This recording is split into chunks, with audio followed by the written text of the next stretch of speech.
दोस्तों, आप सभी का बहुत बहुत स्वागत है हमारे चैनल में। इस वीडियो के अंदर अभी हम लोग भारत की 15वीं राष्ट्रपति द्रौपदी मुर्मू इनसे रिलेटेड जो है इम्पोर्टेंट 40+ क्वेश्चन जो है इस वीडियो में देखने वाले हैं, जो कि आपके आने वाले एग्जाम्स के लिए काफ़ी इम्पोर्टेंट है। तो दोस्तों, आप इस वीडियो को बहुत ध्यान से लास्ट तक देखिए। चैनल पर नया है तो चैनल को सब्सक्राइब कर बेल आइकन जो है उसे प्रेस करके ऑल नोटिफिकेशन पर क्लिक कर दें, ताकि जब भी मैं कोई न्यू वीडियो अपलोड करूं उसका नोटिफिकेशन जो है आपको टाइम टू टाइम मिल सके। तो सब्सक्राइब करने के बाद बेल आइकन ऑन रखें। तो चलिए शुरू करते हैं। देखिए, यहाँ पर हमारा पहला क्वेश्चन दिया गया है, भारत की पहली आदिवासी महिला राष्ट्रपति कौन बनी है। तो देखिए, अभी हाल ही में भारत की पहली आदिवासी महिला जो राष्ट्रपति बनी है उनका नाम है द्रौपदी मुर्मू। आपको याद रखना है, द्रौपदी मुर्मू ये भारत की आदिवासी पहली महिला राष्ट्रपति बनी है।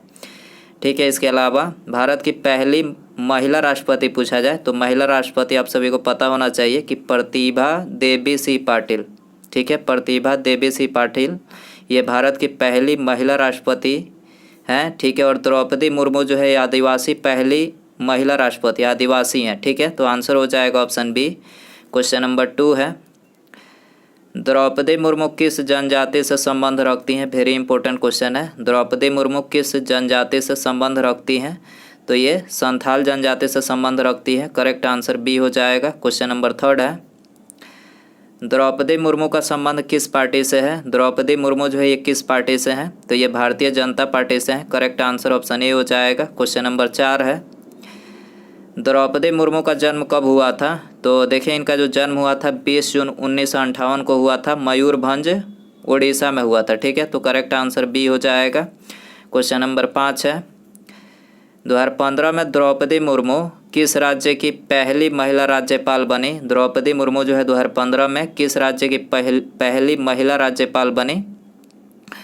तो देखिए, झारखंड राज्य की पहली महिला राज्यपाल बनी थी। तो आंसर हो जाएगा डी। क्वेश्चन नंबर 6 है, प्रतिभा पाटिल के बाद भारत की दूसरी महिला राष्ट्रपति कौन बनी है। तो दूसरी बनी है ये द्रौपदी मुर्मू। ठीक है, द्रौपदी मुर्मू है। और आदिवासी पूछा जाए तो पहली है, आदिवासी महिला राष्ट्रपति पहली। और इस तरह से महिला राष्ट्रपति पूछा जाए कि महिला राष्ट्रपति कौन है, तो मतलब दूसरी है ये द्रौपदी मुर्मू, और पहली जो है प्रतिभा देवी सिंह पाटिल है। याद रखना है आपको।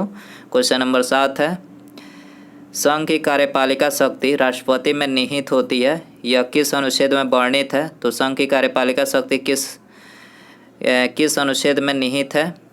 तो देखिए, ये निहित है अनुच्छेद 53 में। ठीक है, आपको याद रखना है अनुच्छेद 53 में निहित है। करेक्ट आंसर बी हो जाएगा।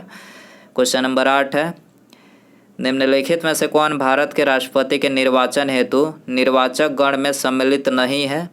निम्नलिखित में से कौन भारत के राष्ट्रपति के निर्वाचन हेतु निर्वाचक गण में सम्मिलित नहीं है। तो यह है राज्य की विधान परिषदों के निर्वाचित सदस्य। याद रखना, राज्य की विधान परिषदों के निर्वाचित सदस्य राष्ट्रपति के निर्वाचन हेतु निर्वाचक गण में सम्मिलित नहीं है। आंसर हो जाएगा डी।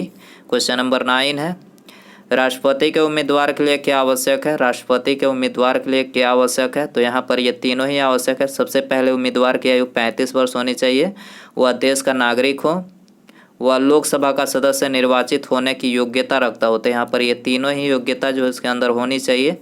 तो आंसर हो जाएगा डी, उपर्युक्त सभी। क्वेश्चन नंबर 10 है, राष्ट्रपति 5 वर्ष तक अपने पद पर रहता है। राष्ट्रपति 5 वर्ष तक अपने पद पर रहता है। तो ये अपने पद ग्रहण करने के दिन से 5 वर्ष तक जो है अपने पद पर राष्ट्रपति रहते हैं। तो करेक्ट आंसर सी हो जाएगा। क्वेश्चन नंबर 11 है, भारत का राष्ट्रपति अपना त्यागपत्र किसे संबोधित करके देते हैं। तो देखिए, भारत के जो राष्ट्रपति हैं ये उपराष्ट्रपति को अपना त्यागपत्र जो है संबोधित करके देते हैं। तो आंसर हो जाएगा बी।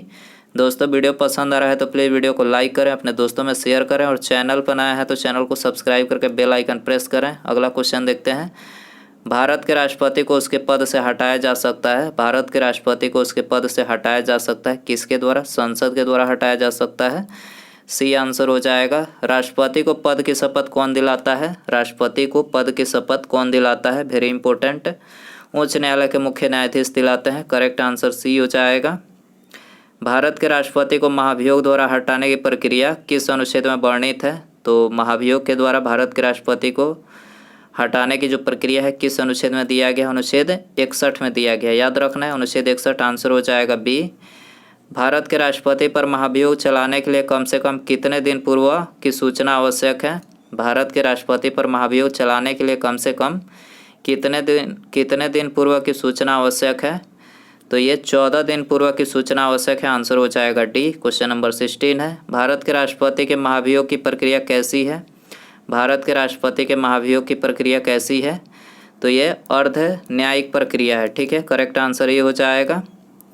निम्नलिखित में से कौन भारत के राष्ट्रपति के निर्वाचक गण का तो भाग है परंतु महाभियोग अधिकरण का भाग नहीं है? तो कौन है? तो ये राज्यों की विधानसभा है। ठीक है, राज्यों की जो विधानसभा है राष्ट्रपति के निर्वाचक गण का तो भाग है परंतु महाभियोग अधिकरण का भाग नहीं है। तो आंसर हो जाएगा ऑप्शन ए। क्वेश्चन नंबर 18 है, पदासीन राष्ट्रपति की पदावधि की समाप्ति से भिन्न किसी कारण से उत्पन्न होने वाली रिक्ति की दशा में रिक्ति भरने के लिए निर्वाचन आवश्यक होना चाहिए। तो ये आवश्यक होना चाहिए रिक्ति होने की तिथि से 6 माह के भीतर। रिक्ति होने की तिथि से 6 माह के भीतर होना चाहिए। आंसर हो जाएगा। यदि राष्ट्रपति का पद रिक्त हो जाए तथा उपराष्ट्रपति भी न हो तब निम्न में से कौन कार्यवाहक राष्ट्रपति होगा? यदि राष्ट्रपति का पद रिक्त हो जाए तथा उपराष्ट्रपति भी न हो तब कौन कार्यवाहक होगा? तब जो है सर्वोच्च न्यायालय के मुख्य होंगे। ठीक है, ये इंचार्ज होंगे। तो आंसर हो जाएगा ऑप्शन डी। क्वेश्चन नंबर 20 है, भारतीय संविधान में समस्त कार्यपालिका शक्ति किसमें निहित है? भारतीय संविधान में समस्त कार्यपालिका शक्ति किसमें निहित है? तो ये राष्ट्रपति में निहित है। याद रखना है आपको। आंसर हो जाएगा ये। अनुच्छेद 108 के अंतर्गत लोकसभा और राज्यसभा की संयुक्त बैठक आयोजित की जाती है। तो किसके द्वारा आयोजित की जाती है? तो राष्ट्रपति के द्वारा की जाती है। करेक्ट आंसर ऑप्शन ए हो जाएगा। लोकसभा और राज्यसभा की संयुक्त बैठक किसके द्वारा आहूत की जाती है? लोकसभा एवं राज्यसभा की संयुक्त बैठक किसके द्वारा आहूत की जाती है? तो ये राष्ट्रपति के द्वारा आहूत की जाती है। दोस्तों ये सारे क्वेश्चन इंपॉर्टेंट है, वीडियो को एंड तक देखिए। एक एक क्वेश्चन याद कर लीजिए, एग्जाम में पूछा जा सकता है। तो आंसर हो जाएगा सी। क्वेश्चन नंबर 23 है, भारतीय संविधान के निम्न में से किस एक संशोधन द्वारा राष्ट्रपति को कोई भी मामला मंत्रिपरिषद द्वारा पुनः विचार किए जाने के लिए वापस भेजने का अधिकार दिया गया है? तो ये किस संशोधन के द्वारा दिया गया है राष्ट्रपति को? तो ये दिया गया है 44वां संविधान संशोधन के द्वारा राष्ट्रपति को दिया गया है। मतलब कोई भी मामला मंत्रिपरिषद द्वारा पुनर्विचार किए जाने के लिए वापस भेजने का अधिकार दिया गया है। संविधान के किस अनुच्छेद के अंतर्गत भारत के राष्ट्रपति को अध्यादेश जारी करने की शक्ति दी गई है? किस अनुच्छेद के अंतर्गत दिया गया है अध्यादेश जारी करने की शक्ति राष्ट्रपति को? तो यह अनुच्छेद 123 के अंतर्गत दिया गया है। पी आंसर हो जाएगा। एक राष्ट्रपति अध्यादेश कब तक लागू रह सकता है? एक राष्ट्रपति अध्यादेश कब तक लागू रह सकता है? तो देखिए ये लागू रह सकता है 6 महीने तक। करेक्ट आंसर सी हो जाएगा। भारतीय संविधान का कौन सा अनुच्छेद राष्ट्रपति को उच्चतम न्यायालय से परामर्श करने की शक्ति प्रदान करता है? तो ये प्रदान करता है अनुच्छेद 143। करेक्ट आंसर सी हो जाएगा। निम्न में से किस अनुच्छेद में राष्ट्रपति की क्षमादान की शक्ति निहित है? निम्न में से किस अनुच्छेद में राष्ट्रपति की क्षमादान की शक्ति निहित है? किस अनुच्छेद में है? अनुच्छेद 72 में है। याद रखना है आपको। आंसर हो जाएगा बी। राष्ट्रपति की क्षमा आदि की शक्ति एक क्या है? तो यह है न्यायिक शक्ति। ठीक है, करेक्ट आंसर सी हो जाएगा। निम्न में से किसी भौगोलिक क्षेत्र को अनुसूचित क्षेत्र घोषित करने का संवैधानिक अधिकार किसे है? तो संवैधानिक अधिकार जो है राष्ट्रपति को है। करेक्ट आंसर ये हो जाएगा। भारत के राष्ट्रपति एकमात्र मामले में अपनी पॉकेट वीटो की शक्ति का प्रयोग किया वह था। भारत के राष्ट्रपति एकमात्र मामले में अपनी पॉकेट वीटो की शक्ति का प्रयोग किया वह क्या था? वह भारत डाकघर संशोधन विधेयक था। ठीक है, तो आंसर हो जाएगा सी।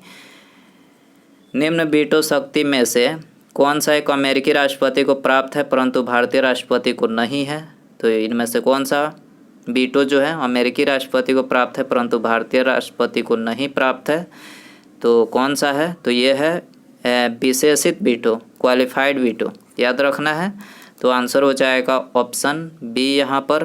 क्वेश्चन नंबर 32 है, भारतीय संविधान में अध्यादेश का प्रावधान किस अनुच्छेद से लिया गया है? तो अध्यादेश का प्रावधान किस अधिनियम से लिया गया है?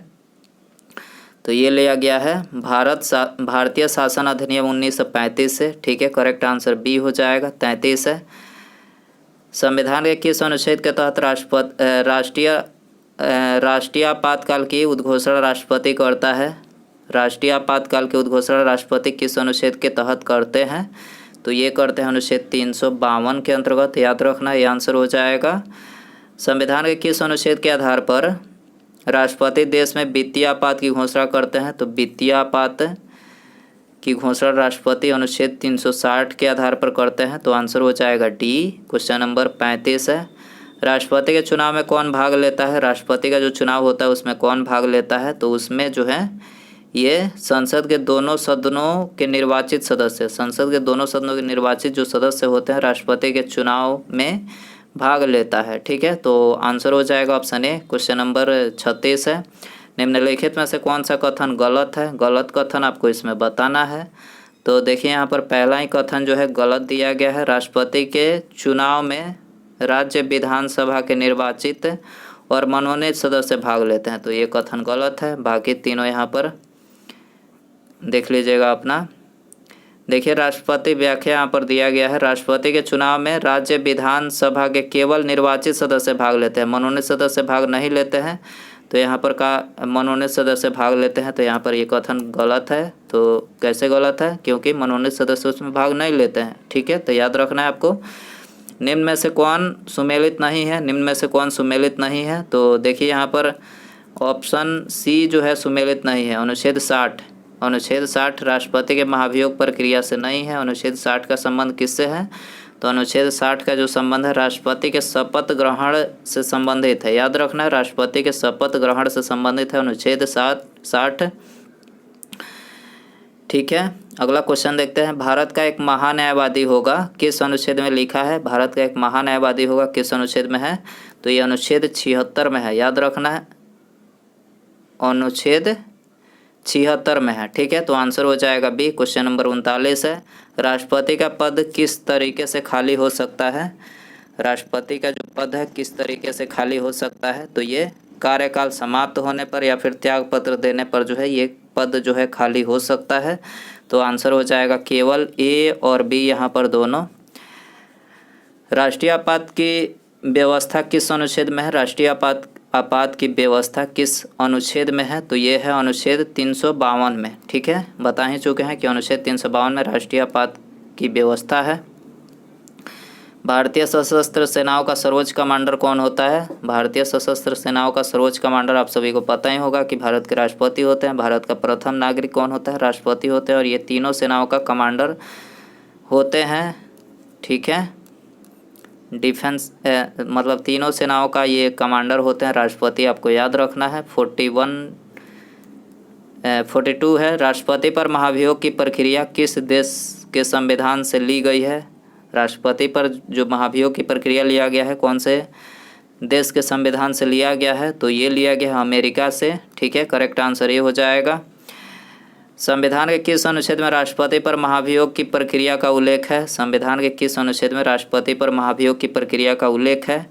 किस अनुच्छेद में है? अनुच्छेद 61 में है। ठीक है, करेक्ट आंसर बी हो जाएगा। अगला क्वेश्चन है, राष्ट्रपति के निर्वाचन से संबंधित उत्पन्न विवाद का निपटारा किसके द्वारा किया जाता है? राष्ट्रपति के निर्वाचन से संबंधित उत्पन्न विवाद का निपटारा किसके द्वारा किया जाता है? तो ये किया जाता है सर्वोच्च न्यायालय के द्वारा। ठीक है, याद रखना है किसके द्वारा? सर्वोच्च न्यायालय। आंसर हो जाएगा ऑप्शन ए, क्वेश्चन नंबर 45 है। राष्ट्रपति लोकसभा को भंग कर सकता है। राष्ट्रपति लोकसभा को कैसे भंग कर सकता है? तो प्रधानमंत्री की सलाह पर। याद रखना है, प्रधानमंत्री की सलाह पर जो है राष्ट्रपति लोकसभा को भंग कर सकता है। तो आंसर हो जाएगा सी।